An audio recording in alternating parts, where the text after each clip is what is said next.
Sí, señor. Orangutanes sarnosos. Sí, señor. Y muy volátiles, a veces están de buen humor, otras veces están de mal humor. Esta mañana los mercados están fuertemente para arriba, después de que ayer se derrumbaron en forma importante y que el lunes habían recuperado una verdadera montaña rusa, Marcelo, después de las caídas ayer que otra vez llegaron prácticamente al 3% en las bolsas de Estados Unidos. A esta hora los mercados están más estabilizados, confiando en la intervención sobre todo de los bancos centrales, pero una vez más es un momento de extrema volatilidad y realmente es muy difícil acertar lo que puede ocurrir, con lo cual la mejor recomendación es quedarse quieto en materia financiera, porque los errores pueden costar realmente muy caros. 2,2% están subiendo a esta hora los futuros de las bolsas en Estados Unidos. En Europa los mercados también están para arriba, 1,5% arriba la bolsa en Frankfurt y también en Londres, y el petróleo está recuperando después de caídas muy significativas en las últimas semanas. En el terreno local, Marcelo, yo te diría que la noticia, desde mi punto de vista, más significativa, además de toda la cuestión de las retenciones, ha sido el dato de la recaudación de impuestos en febrero, ¿no? ¿Por qué? Bueno, porque ya en 2 meses consecutivos, pasó en enero, los economistas en general dicen que hay que analizar enero y febrero juntos, porque lógicamente son los periodos de vacaciones, pero lo concreto es que otra vez en febrero la recaudación corrió bastante de atrás a la inflación. Vos lo comentaste temprano, en términos, nominales, la cantidad de plata que se recaudó es una troja, casi 420.000 millones de pesos, pero aún así el gasto público es mayor y esto puede significar que se amplíe un poquito el déficit fiscal. Pensá, Marcelo, que la inflación de febrero, en el mejor de los casos, estaría en 2%, así que la inflación anualizada febrero 2019, febrero 2020, estará en torno de 50-51. Si la recaudación en total subió 43%, pero la inflación está en 50%, y bueno, en términos reales, evidentemente la economía está, en el mejor de los casos, estancada, no está creciendo. Es cierto que ha habido alguna recuperación en el consumo de bienes esenciales, alimentos y bebidas, pero si miramos el resto de la economía, sobre todo bienes durables, ni hablar automóviles e inmuebles, la verdad que la situación está muy paralizada. Vos fijate lo que pasó con la recaudación del IVA. El IVA es importante porque el IVA en definitiva se aplica sobre las ventas, y sobre todo sobre las ventas de enero. El IVA subió 37% contra, insisto, una inflación del orden del 50%, quiere decir que o se está vendiendo menos o se está vendiendo menos en blanco, que eso también puede efectivamente ocurrir.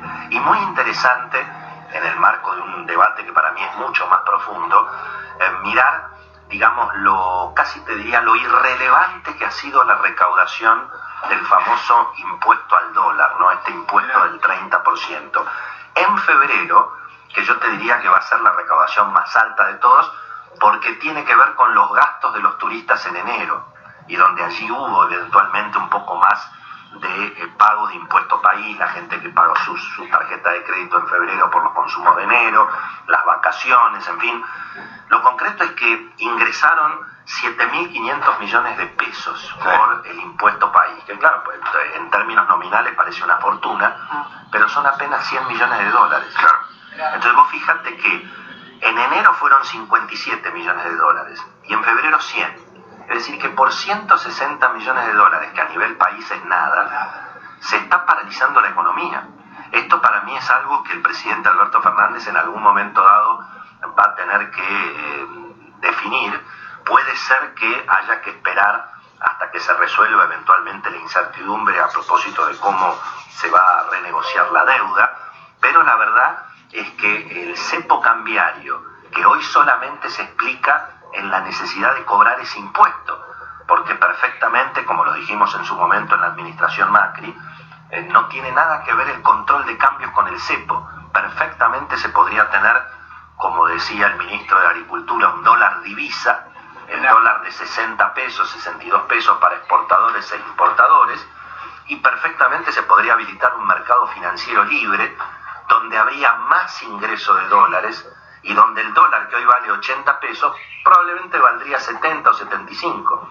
Si fíjate vos que el dólar blue ayer terminó incluso abajo de 78 pesos, porque los argentinos en sus casas, como diría el Pepe Mujica, están embuchados de dólares.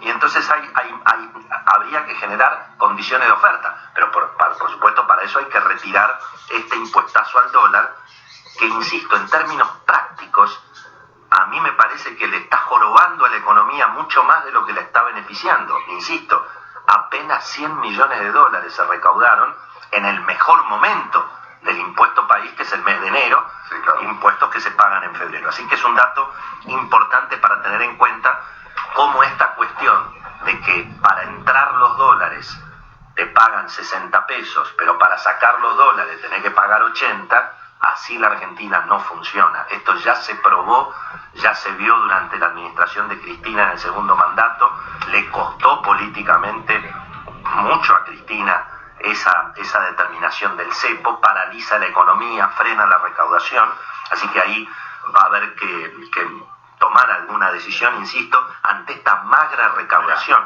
porque ni siquiera desde el punto de vista fiscal realmente se justifica este impuesto al dólar, menos en términos de cuidar las reservas. Perfectamente se podrían cuidar las reservas sin tener este impuesto. Atención, hoy va a ser muy importante mirar qué pasa con la licitación en pesos. El gobierno, vos lo comentaste, Marcelo, tiene que enfrentar un vencimiento el viernes de unos 70.000 millones de pesos. Vamos a ver si lo puede refinanciar o si tiene que reperfilar de prepo, como fue el caso del bono dual. Eso depende de cuánta recaudación en pesos haya hoy en materia, sobre todo, de colocaciones de bonos. Y respecto de las retenciones, bueno, la discusión allí planteada, creo que no va a haber paro con el campo. Me parece que fue hábil la jugada del gobierno de ofrecerle, sobre todo a los pequeños productores, algún grado de devolución y sobre todo de haber bajado algunas retenciones interesantes. Se bajó la retención al arroz del 12 al 7%, al girasol, y bueno, con esta jugada me parece que el gobierno logró en alguna medida distender a las posiciones más duras. De todas maneras, insisto, el problema no son las retenciones, el problema es el impuestazo al dólar, que no tiene sentido fiscal, que complica la economía y que yo creo que en algún momento dado el presidente Alberto Fernández va a tener que enfrentar esta decisión. Gracias, Willy.